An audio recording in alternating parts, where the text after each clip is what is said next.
माता पार्वती कचरा से उठाकर बेलपत्र को क्यों खाई और उसके बाद आगे क्या हुआ, आइए जानते हैं। इस कथा में एक बार माता पार्वती अपने महादेव से कहती हैं, हे प्रभु, आज मैं सृष्टि पर जाना चाहती हूँ और वहाँ जाकर आपको पूजा करूंगी। मैं देखना चाहती हूँ कि पूरी सृष्टि में आपको किस प्रकार पूजा और पाठ करते हैं। कृपया मुझे आज्ञा दें। महादेव माता पार्वती को आज्ञा देते हैं और माता पार्वती सृष्टि में चली जाती हैं। वह एक मंदिर के द्वार पर बैठ जाती हैं और अपना रूप बदलकर भक्तों को देखने लगती हैं। वहाँ पर लोग जल और बेलपत्र महादेव के शिवलिंग पर चढ़ाने लगते हैं। बहुत प्रेम से वे अपनी कामनाओं के लिए महादेव को प्रणाम करते हैं और फिर अपने अपने घर चले जाते हैं। ये सब देखकर माता पार्वती बहुत खुश हो जाती हैं। शाम हो जाती है और तभी एक भक्त आता है जो सभी बेलपत्रों को उठाकर कचरे के पास फेंक देता है। यह देख माता पार्वती को बहुत गुस्सा आता है। वह सभी बेलपत्रों को कचरे से उठाकर जंगल की ओर ले जाने लगती है। कुछ भक्त आकर उन्हें देखकर हंसी उड़ाते हैं और कहते हैं, यह तो पागल है जो कचरे को उठाकर ले जा रही। जोर जोर से हंसते हैं। माता पार्वती दुखी होकर जंगल की ओर चली जाती हैं और वहां एक पेड़ के नीचे बैठकर सभी बेलपत्रों को खाने लगती हैं। वह कहती हैं, जो भी भक्त बेलपत्र चढ़ाएंगे मैं सब बेलपत्रों को खा जाऊंगी, क्योंकि ये पत्र मेरे प्रिय स्वामी के ऊपर चढ़े हुए हैं। माता पार्वती रोज बेलपत्र खाने के लिए मंदिर के द्वार पर बैठ जाती हैं। जैसे ही बेलपत्र कचरे में फेंके जाते वह उन्हें उठाकर अपने पास ले आती हैं और खा जाती हैं। धीरे धीरे वह पतली और काली हो जाती है। वह अपनी क्लास में भी नहीं जाती थीं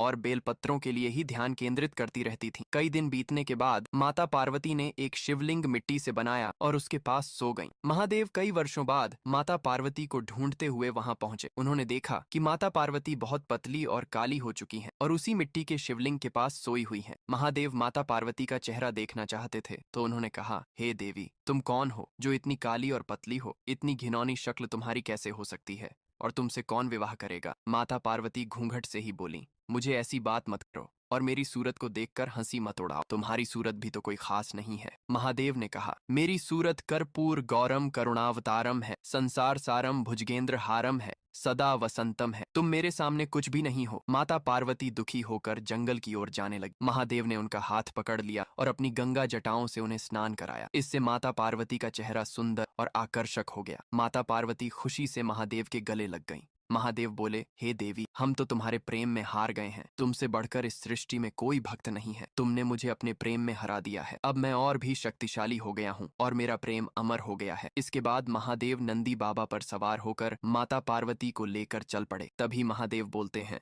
जो भी मेरी प्रेम कथा देख रहे हैं उसने लाइक और सब्सक्राइब नहीं किए हैं